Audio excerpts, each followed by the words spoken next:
So I opened up Netflix and I saw a new anime was available and it was called Spriggan. I was like, what kind of anime is this? The cover looked cool, so I checked out the trailer, and the animation and the action looked pretty hype, so I started watching it.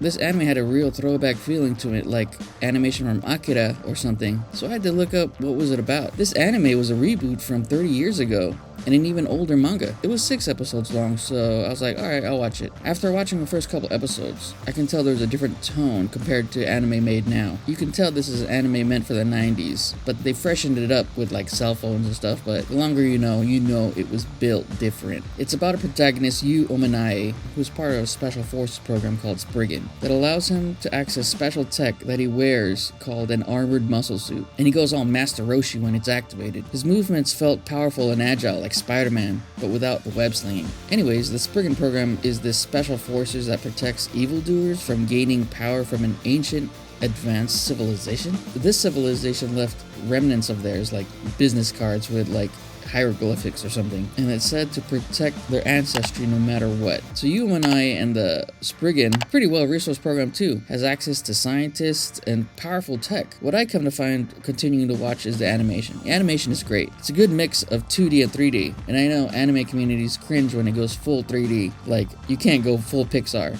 but this one's a good blend, like a little less Demon Slayer, but a little more than Naruto. The action scenes are really entertaining, but you could always just feel that this anime was meant in the 90s, despite the good animation. One big giveaway is that the Spriggans are fighting against the Nazis, trying to gain power for this civilization tech, and the writing of these antagonists is like, they gotta rule the world. It's very old style. I don't know how else to explain it. The art style, again, is very much like the one from Akira. I can't help but notice that. The thing about anime today is the amount of fan service that we get, and this one has very little fan service or anything at all. There's one cute teacher, and that's about it. Oh yeah, why is there a teacher? Because Yu Ominae is a teenager. This kid is juggling going to school, going to top secret missions, save the day in every episode, and then go back to school like nothing happened, or say that he was really tired. They even talk about it in the show how far-fetched it is that you're tired when you just came on vacation. Tanjiro is a teenager finding his ancestral powers of sword breathing techniques, and no one bats an eye. At least in Demon Slayer there was a training montage to get there. Yu Ominae goes straight into fighting.